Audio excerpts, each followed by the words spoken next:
Ayan mga mare, at kahit gabing-gabi na nga kami nayakag na magpunta nga ng SM13. Kasama nga ang best friend Jul at ang kanyang mama. Alas 6 na nga ng gabi nang kami nakaalis sa bahay. Alam nyo naman ang person mahilig nga sumabit sa mga ganitong mga lakad. At kahit nga wala kaming mga pera, abay gora lang. Syempre makapalang pes natin mga bakla. So again mga mare, samahan nyo nga kami sa isang araw na pasyal dito sa A Day in a Life ng mga tambay.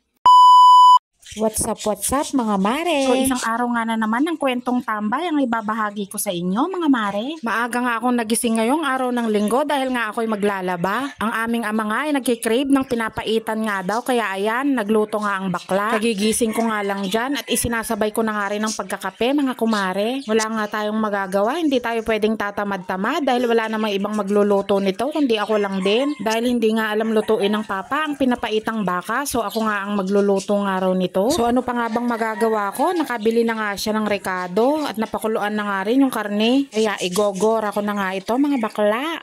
So ganyan nga yung itsura niya nung hindi ko pa nahihiwa. Balik kalahating kilo nga lang ito. So may kasama nga dyang atay, may kasamang bituka at yan ngang tuwalya. So hiniwa ko nga lang ito ng maliliit, yung tipong bite size ba para madali siyang lumambot. Sobrang tigas nga kasi at kunat ng lamang loob na ito, kaya kailangan nga pakuluan ito ng matagal. Ganito nga yung itsura niya nung mahiwa ko ng lahat mga mare.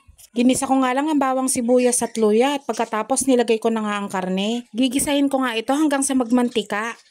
Ayan, at kitang-kita na nga na nagmamantika mga mare. Nilagyan ko na nga rin ng pampalasang patis iyan bago ko nga lagyan ng tubig.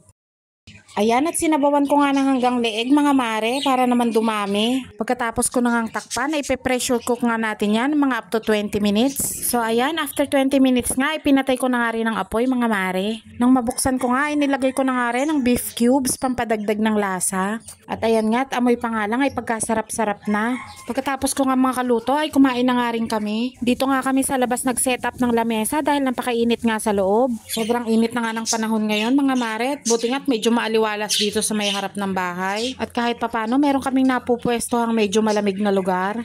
Pagkatapos nga namin kumain, nag-intindi na nga rin ako ng aking mga labahin. Mag-aalas 10 na nga ito ng umaga at ngayon pa nga lang din ako nag-uumpisa. Siguradong aabutin na naman nga ako ng hapon dito bago makatapos ng labahin. So i-post forward na nga natin para mabilis itong matapos mga mare.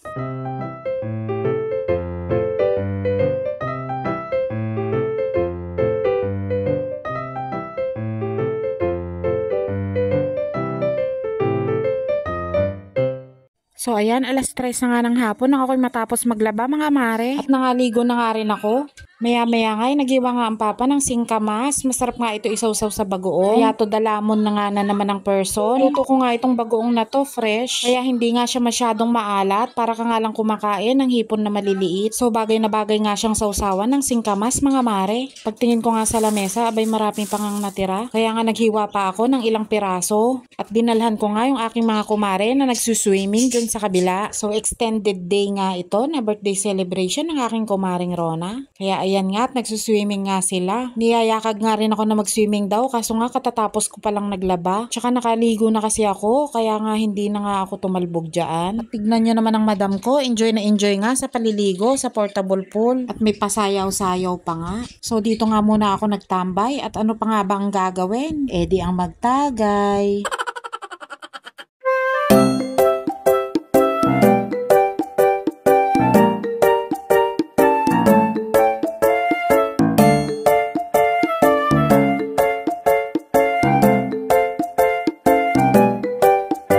At kakanta nga raw kami dyan ng happy birthday.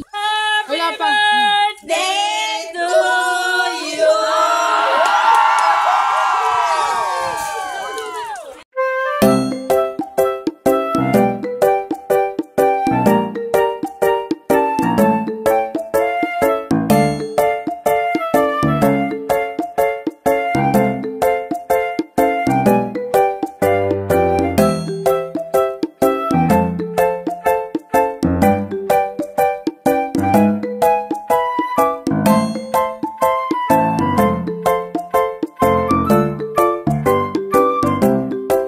So after kong nangulit dyan sa mga nagsuswimming, dito naman ako sa nagpa-practice ng sayaw. Marami kasing pagkain dito, kaya dito muna ako magtatambay mga mare.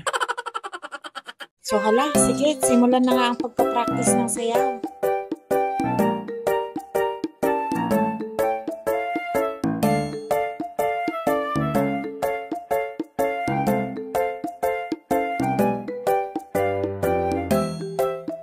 after nga ng practice, kami ngay nag-SM mga mare. Dahil bibili nga ang aking friendship ng cellphone. So syempre, sumama ang bakla para makalibre ng gala. So ayan nga, ang dalawang mag-best friend, halos hindi na nga mapaghiwalay. So lagi nga raw namimiss nilang isa't isa. So kahit nga saan magpunta, lagi nga silang magkasama. At syempre, pati ako hindi mawawala mga mare.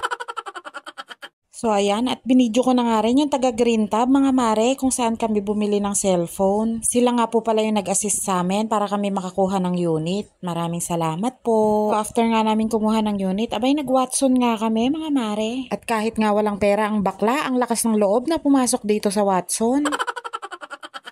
So after nga namin sa Watsons mga mare, pumunta nga kami dito sa Auntie Anne's. Masarap nga daw ang tinapay dito kaya nga napabili kami kahit medyo may kamahalan. So ang dalawang mag-best friend talagang hindi nga naman nagpapahuli kapag ganitong merong mga pagkain. Trinay ko nga ring tikman mga mare at in fairness, masarap nga siya talaga. Malambot nga siya at may palaman nga na chocolate sa loob. So after nga namin nagpunta ng SM, naghanap nga kami ng makakainan kahit gabi na. Mag-aalas 9 na nga dyan ng gabi at dito nga kami napunta sa Walter Mart. Syempre, saan pa ba tayo pupunta? Di sa paborito ng papa, ang Mang Inasal. At yan nga, habang kami naghihintay, ang dalawang mag-best friend nagkukulitan. At finally nga, dumating na ang aming pinakihintay na order at yum, ang sarap naman talaga. At kahit nga busog ako, abay napalaban ako sa kainan mga mare. Dahil bukod sa mabango na at masarap, abay libre. At sobrang thankful nga ako at nakahanap ako ng kaibigan na napaka-generous. Na kahit saan nga sila magpunta ay hindi sila nakakaalis nang hindi nga kami kasama. So after nga namin mabusog at magkwentuhan ng konti, umuwi na nga rin kami mga mare dahil lumalalim na nga ang gabi. So that's all for today's video mga mare. And please don't forget to hit like and share. Maraming salamat po sa inyong laging panonood. Ingat po tayo palagi. Bye-bye!